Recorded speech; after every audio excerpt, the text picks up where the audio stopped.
Now, Dynamite this week pulled 954,000 overnight viewers. That is the lowest number since moving to TBS for a show headlined by the first ever meeting between CM Punk and MJF, which I thought was an excellent match. I thought it was a pay-per-view caliber main event. It ended with MJF handing Punk his first loss in AEW, exactly the way it should have been. But that number was not great, given that they were promoting the match and building up to it for weeks and weeks on television. They should have done a better number, more in line with what they did the week before. They did 1.1 million viewers the week before for that Beach Break show and that ladder match with Cody Rhodes and Sammy Guevara. Now, they're up from where they were a year ago the same week, which was 844,000. So I don't agree with people saying that there's been no growth for the company, because year over year, that is just demonstrably false. But I'm also not going to sit here and pretend that that's not a disappointing number, because it is. Yes, they were still third on cable for the night, but it was still a disappointing number. Both of those things can be true. All of the people making excuses for this, it was disturbing, because if this was a really bad Monday Night Raw rating, they would be the first to jump all over WWE and shit on them for it. I mean, you got to be fair about these things. I'm not surprised they lost over 100,000 viewers for that Brandy Rhodes segment. Now, this Wednesday, they're also going to have the first qualifying match for the Face of the Revolution ladder match with Isaiah Kassidy of Private Party wrestling a mystery opponent who will be showing up for the first time in AEW and signing a contract.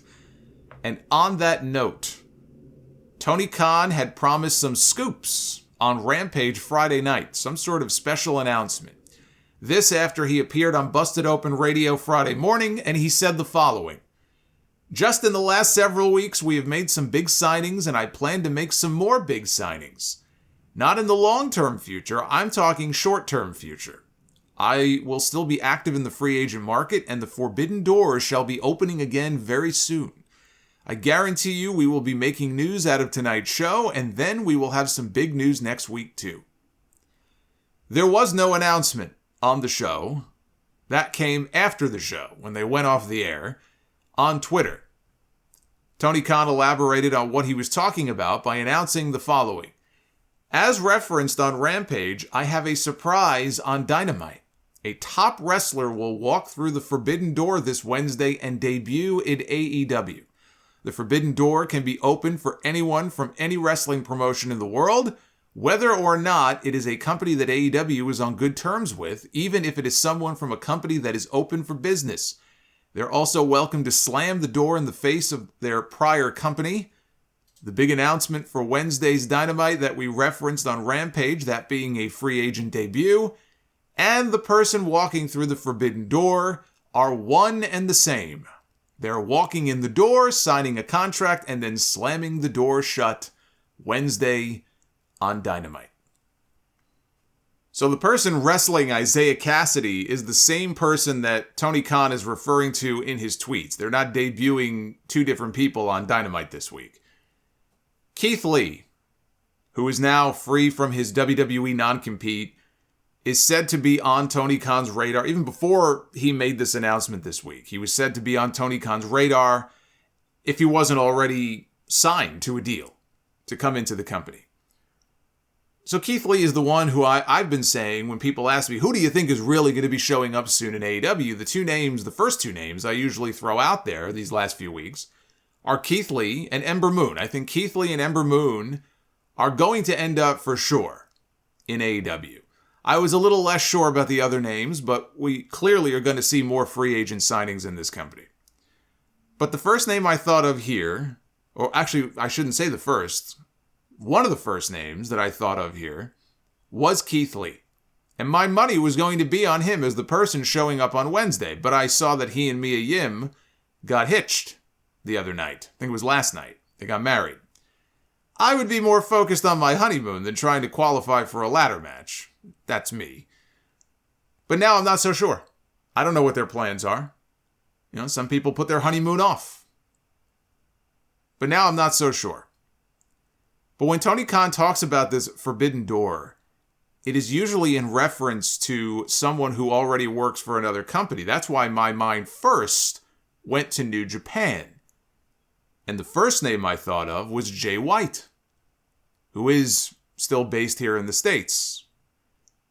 But if you read those tweets, clearly he is referencing a former WWE guy. This is not an announcement about Jay White or Will Ospreay or Kota Ibushi or anyone like that coming in. This is about a former WWE talent. I don't think it's Karrion Kross. I don't think it's Bray Wyatt. I don't think it's Samoa Joe. I don't think that it's Johnny Gargano, because I don't think Gargano has any reason to show up on AEW and shoot on WWE or vent about his time in WWE. I mean, he was treated very well in NXT. I don't think he would have been treated nearly as well on the main roster, but he was always booked at a high level in NXT by Triple H. I mean, why would he vent about his former employer? What would he have to vent about? I think he and his wife were both treated very well in NXT. So I don't see Gargano doing something like that. I don't think it's him. Which leads me to the people who are either not yet free of their non-competes, as far as we know, or have not yet been granted their release by WWE. And any of these three names that I'm about to mention would fit in well in a ladder match if they qualify, which I'm sure whoever's wrestling Isaiah Kassidy is going to win. They would fit in very well in a ladder match at Revolution. John Morrison. John Morrison was released, I think, back on the 18th. It was around mid-November. So he won't be free for another couple of weeks. Technically, I think he would still be bound by his non-compete. But John Morrison is one name. Jeff Hardy is another name. We know Jeff Hardy is coming into AEW. It's not a matter of if, it is a matter of when. Matt Hardy has been teasing it. It's not been a subtle thing. I mean, legally, technically, I don't know that an agreement could be signed at this point, but he's coming in. It's just a matter of when. But Jeff Hardy, as far as we know, he won't be free until March. There is a Hardy family office tie-in, though, against Isaiah Kassidy, the match on Wednesday. So consider that as a possibility that, yes, he may not be officially free of his non-compete, but can we say for sure that it won't be Jeff Hardy? No, I can't say for sure that it won't be Jeff Hardy. Just like I can't sit here and tell you for sure that 100% it won't be this next guy. And that is Mustafa Ali. If anybody has a right to vent against his former employer, and if anybody would kill it in a ladder match at Revolution and be a great challenger for the TNT Championship, it would be Ali. Now, does Ali qualify as a top wrestler? He's a top talent. Top wrestler is probably pushing it. And he is not a free agent. As far as anybody knows, unless they gave it to him and he's keeping it really quiet, and in that case, I think WWE, if they were trying to save it as a surprise, they'd probably fuck him over by announcing that they let him go.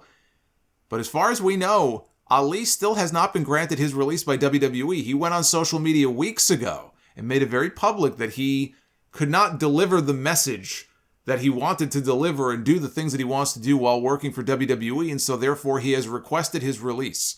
And then news reports came out that WWE had told him, had communicated to him, we're not going to give you your release. And since then, the lines of communication between the two sides have gone cold. And supposedly he had quite a bit of time left. At least a year, if not longer, maybe years left on his contract. Now, I don't believe they're going to keep Ali under contract for a year or a year and a half or 2 years. I've said before, I think if anything, it'll end up like Luke Harper. They'll keep him under contract for a few more months or several more months, and then they'll let him go. When they have their next big wave of cuts, or one of many, I'm sure, that will continue this year, his name will be on the list. That's kind of how I see things playing out there. So he's very unhappy. He wants out, and they don't want to let him out. So if he were to show up on Dynamite, that would open up a whole can of worms, not only for him, but for Tony Khan. Maybe it's a battle that Tony Khan would welcome. Maybe it's time that somebody with money steps up and challenges WWE on these non-compete clauses.